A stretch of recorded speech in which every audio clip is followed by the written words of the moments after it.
Shalom, bagaimana kabarnya di kesempatan hari ini? Doa dan harapan kami semuanya dalam keadaan sehat, sukacita, dan diberkati oleh Tuhan.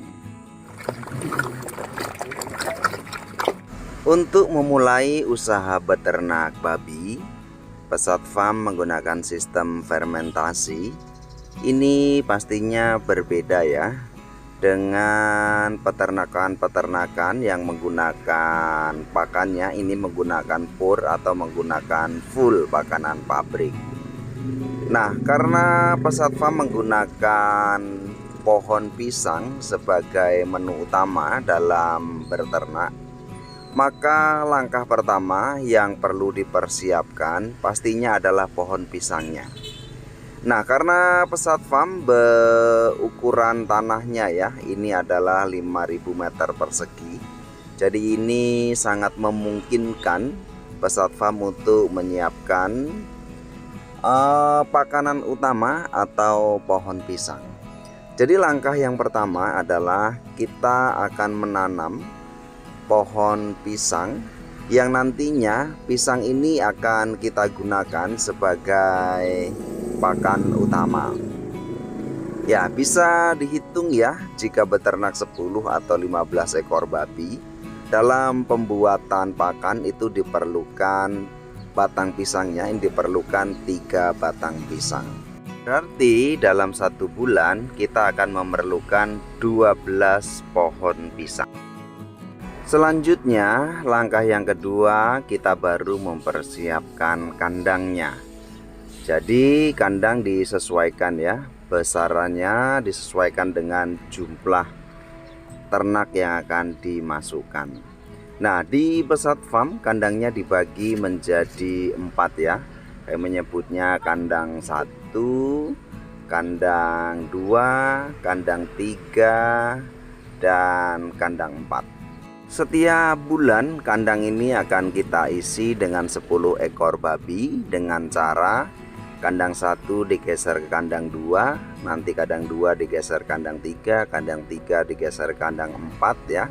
Sehingga ketika di kandang 4 ini terjual, maka kandang 1 akan diisi kembali. Sehingga setiap bulan nantinya setelah 4 bulan kita memulai peternakan ini sudah mulai ada penjualan, dan setiap bulannya penjualannya tidak akan putus, dan setiap bulan kita usahakan untuk menjual 10 ekor. Nah, dengan cara ini maka penjualan kita tidak akan berhenti ya, tiap bulan menunggu yang lain besar dulu dan sebagainya, tidak, tapi setiap bulan nantinya akan terjual, dan yang kandang 1 yang kosong akan diisi kembali dengan bibit baru.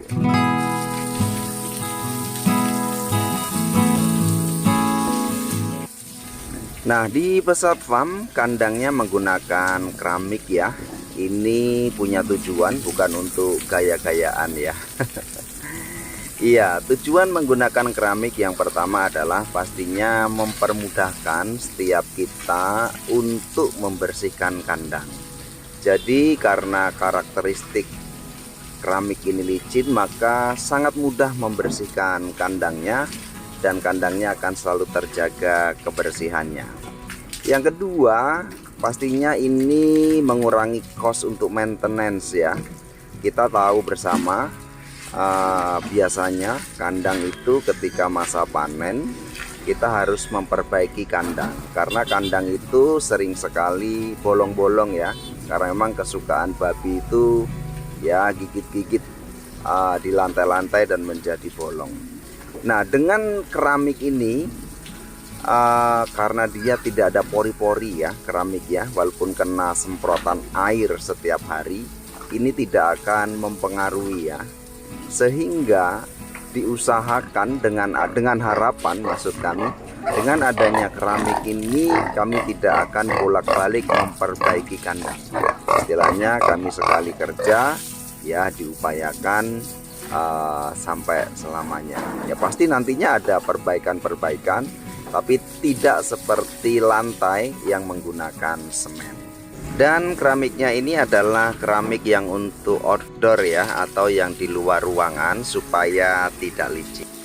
Bisa dilihat ya, kita cukup menyemprotkan air saja, maka kotoran itu akan larut dan keramiknya sudah sangat bersih, atau lantainya itu sudah sangat bersih. Dan manfaat menggunakan keramik yang ketiga adalah di Papua ini cuacanya sangat panas sekali ya.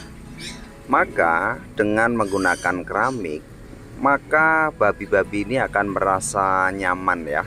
Kita tidak perlu memberikan kolam untuk babi, karena ketika dengan adanya keramik, suhu dalam kandang atau ketika babi ini tidur-tiduran dalam kandang yang di atas keramik, maka membuat babi ini merasa dingin, dan dengan demikian maka babi ini merasa nyaman.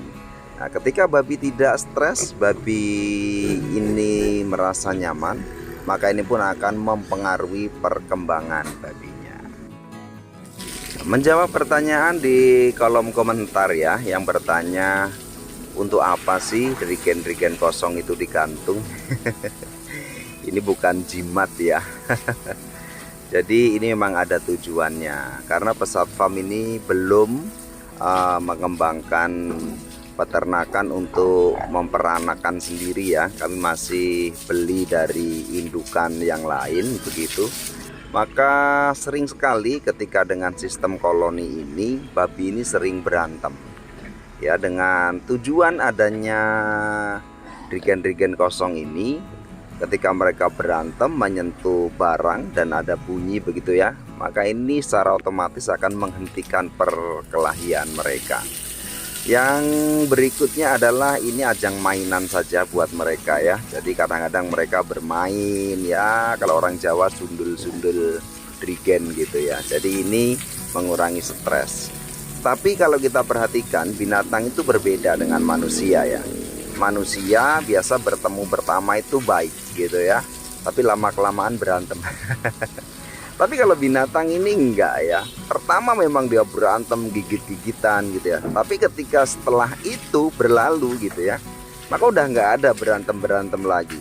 Mereka akur selamanya. Kayaknya kita perlu belajar ini dari binatang yang satu ini.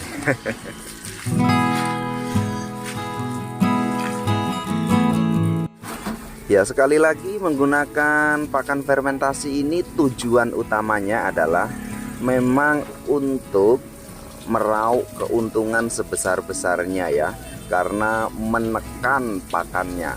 Karena kalau menggunakan pakan pabrik ini memang sangat besar sekali kos pakannya. Nah, dengan cara pakan fermentasi ini kita mengurangi kos pakan pabriknya, tetapi tidak mengurangi kualitas babinya. Ya, yang mulai tertarik ya silahkan mencoba cari informasi sebanyak-banyaknya untuk mendukung rencana peternakan Sobat Farm yang mungkin akan mulai direncanakan ya. Cari informasi, gali informasi sebanyak-banyaknya, dan pastikan berani melangkah. Jangan pernah ragu dan jangan banyak mikir. Kalau kata Bob Sadino tuh, kalau mikir gak jadi-jadi gitu ya. Jadi jalan saja. Ketika ada kendala di jalan, itu pasti ada yang namanya kendala. Nanti kita akan evaluasi sendiri, perbaiki sendiri, disesuaikan mana yang pas, yang cocok dengan ternak di lingkungan kita masing-masing. Kiranya video ini bermanfaat. Selamat mencoba, salam sehat dan sukses peternak. Salam, Tuhan memberkati kita semua.